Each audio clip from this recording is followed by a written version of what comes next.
I'm 62 years old, and I'm sitting on the edge of my bed with a death sentence in one hand and the thing that wrote it in the other. The bedroom is quiet, the kind of quiet that shows up when you come home from the hospital and the house feels different, not because anything changed in the house, but because everything changed in you. The sheets smell like stale linen. My wife washed them while I was gone, but there's this other smell underneath, faint, stubborn, almost ghostly. Menthol. It's in the walls. It's in the curtains. It's in the paint and the carpet and the ceiling fan blades. 43 years of smoke don't wash out with detergent. They settle. They stain. They become part of the architecture.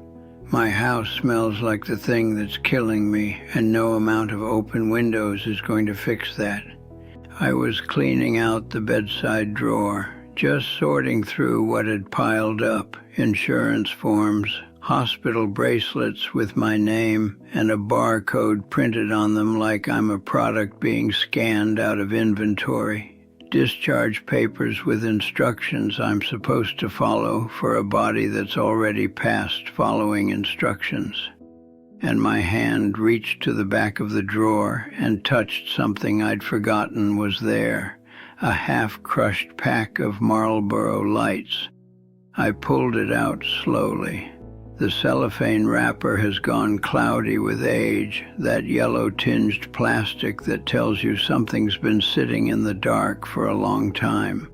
The pack is crumpled, dented on one side, soft from humidity.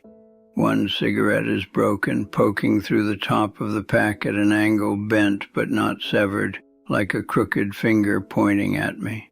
And the warning label, right there on the side, facing up as if it had been waiting in that drawer for this exact moment. Surgeon General's warning: smoking causes lung cancer, heart disease, emphysema, and may complicate pregnancy. I've read that label 10,000 times.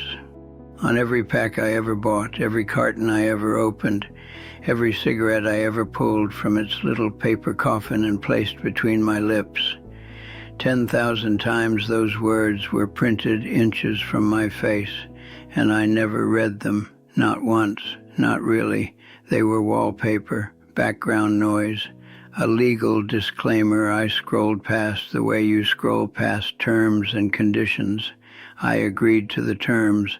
I just never believed they applied to me. I found the pack that killed me in the same drawer as the papers telling me I'm dying. The label warned me, my doctor warned me, my lungs warned me, my daughter warned me. I thought I was smarter than all of them. Let me tell you about the lie, because I need you to hear how good it sounded inside my head. I need you to understand how a man can poison himself for 4 decades and call it a lifestyle choice. The lie was this: I can stop whenever I want. I just don't want to yet. I started smoking at 19, college. A buddy offered me one outside a bar on a Thursday night, and I took it because that's what you did. The first drag tasted like burning paper and chemicals, and my throat closed like it was trying to protect me. It was trying to protect me. I overruled it. By the second cigarette I was performing. By the 5th I was hooked. By 25, it was a pack a day. By 40, it was ritual. First thing in the morning, before coffee, before the shower, before my eyes fully adjusted to the light. I'd sit on the back porch in whatever weather God was offering and strike a match. That sharp sulfur smell, the flare of orange, the first inhale that felt like the day was finally giving me permission to start. After every meal, between meetings, in the car, with the window cracked 2 inches, like 2 inches of open air with some kind of filtration system. Before bed, last thing at night, standing on the porch in the dark, watching the ember glow like a tiny orange heartbeat between my fingers. I called it stress relief. I called it a thinking tool. I called it my 5 minutes of peace. I had a dozen names for it, and none of them were the right one. The right name was addiction, but I never used that word because that word was for other people, weaker people, people who couldn't control it. I was a controlled smoker. I chose to smoke. I could choose to stop. I just hadn't chosen to yet. My wife asked me to quit when she was pregnant with our daughter. I said I would. I cut down to half a pack a day and presented that to her like a trophy. Half a pack, like cutting a tumor in half and calling it cured. She accepted it because she was tired of fighting me on it, and tired pregnant women don't have the energy to argue with a man who's already decided he's right. My daughter grew up in smoke, not thick clouds. I was never that careless, but the residue, the aftermath, the smell that clings to a father's jacket and hair and hands. She grew up waving smoke away from her face at backyard cookouts, scrunching up her nose when I hugged her after coming in from the porch. She had this face she'd make, squinted eyes, wrinkled nose, mouth turned down, and she'd say, "Dad, you smell." I'd laugh every time. I'd say, "That's cologne, sweetheart," or "That's the smell of a hard day's work." I made it a joke. I turned my addiction into a bit, a charming quirk, a personality trait. I performed it. I made it funny so nobody could make it serious. My doctor warned me at 50, annual physical. He put the stethoscope on my chest and listened longer than usual, and then he sat down and said the word emphysema and the phrase significantly elevated risk, and I nodded. I nodded the way you nod at a flight attendant during the safety demonstration, politely, automatically, without any intention of remembering a single word. I didn't schedule the follow-up. I confused functioning with being fine. I could still climb stairs. I could still work a full day. I could still smoke a cigarette without coughing, most of the time. And as long as the machine was running, I told myself the machine was fine. The machine was not fine. Now, let me tell you about the morning the bill came due. I need you to hear every detail of this room. I need you to see it and smell it and feel the chair and the silence, because this is the moment that unmade me. I'd had a cough for 4 months, not a cold cough, something deeper, wet, rattling, the kind of cough that comes from a place inside your chest that shouldn't make sounds. I blamed it on everything. Allergies, the weather changing, a bug going around, post-nasal drip.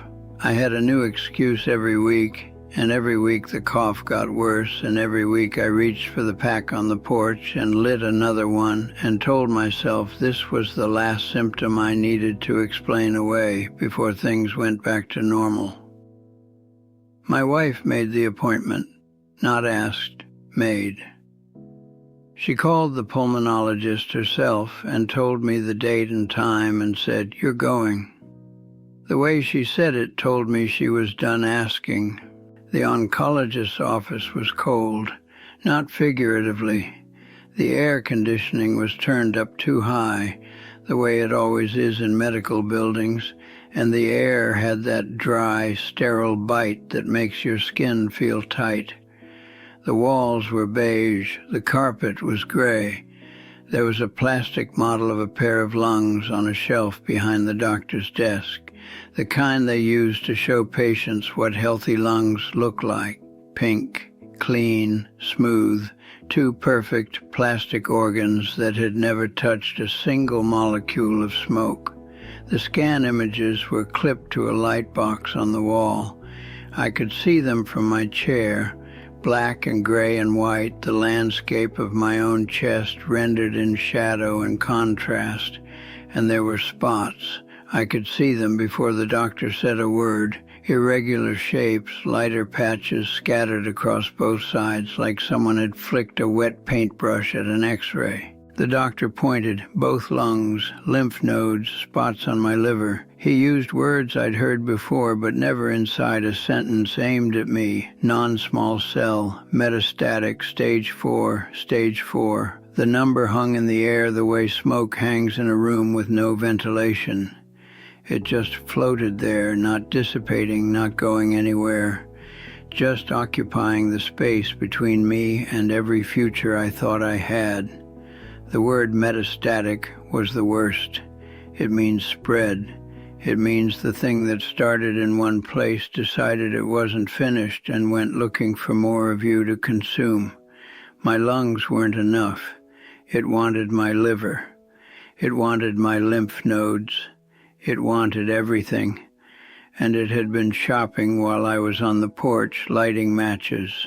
My wife was sitting next to me. She grabbed my hand when the doctor started talking and she didn't let go. She squeezed so hard I could feel her rings cutting into my skin. The wedding band, the engagement ring, the anniversary band I'd given her for our 20th.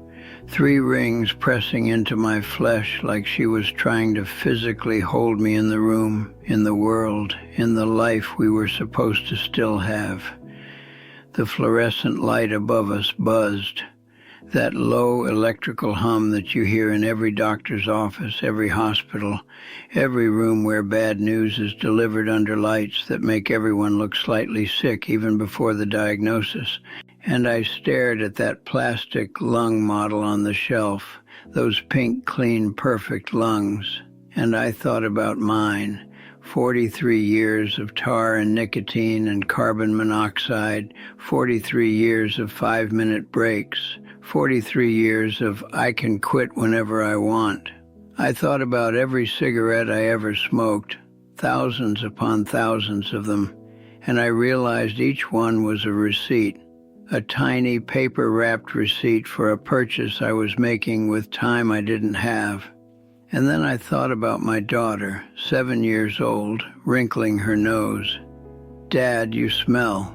12 years old, refusing to ride in my car because the seat smelled like smoke. 16, standing on the porch with me one evening, watching me light up and saying quietly, not as a joke, I wish you'd stop. She wasn't complaining. She was never complaining. She was begging. A child was begging her father to stop dying, and her father laughed and called it cologne. That was 3 weeks ago. I'm home now, discharged. Chemo starts next week. The prognosis is measured in months, not years, months. The doctor said it the way doctors say things they've said too many times, with precision, with care, without enough weight. Months is a word that sounds manageable until you realize it means you might not see Christmas, or you might not see the spring, or you might not see your daughter's next birthday.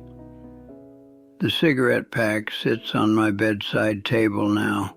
I pulled it from the drawer and placed it there deliberately next to the discharge papers. I don't hide it anymore. There's nothing left to hide from. It sits there the way a murder weapon sits in an evidence locker, cataloged, contained, and undeniable. My daughter visited the day I came home. She sat on the bed beside me and held my hand. She looked at the crumpled pack on the nightstand. She didn't say a word about it. She didn't need to. 25 years of Dad, you smell had already said everything. She just held my hand and breathed, and I listened to her breathe the way I should have listened to my own breathing years ago. Carefully, gratefully, aware that every breath is a privilege I spent 43 years abusing. The menthol smell is still in the curtains. My wife washed them twice. It persists like a stain that knows it belongs here more than I do now. I pick up the pack sometimes, turn it over, read the warning label. Slowly, every word, every letter, with the reverence of a man reading scripture for the first time, decades too late. 11 cigarettes remain inside. 11 tiny receipts for a bill that finally came due. The house is quiet. In the corner of the bedroom, an oxygen concentrator hums. This low mechanical drone, rhythmic and constant. A machine is breathing for me now. A machine is doing the job my lungs can't do anymore because I spent 43 years filling them with poison and calling it peace.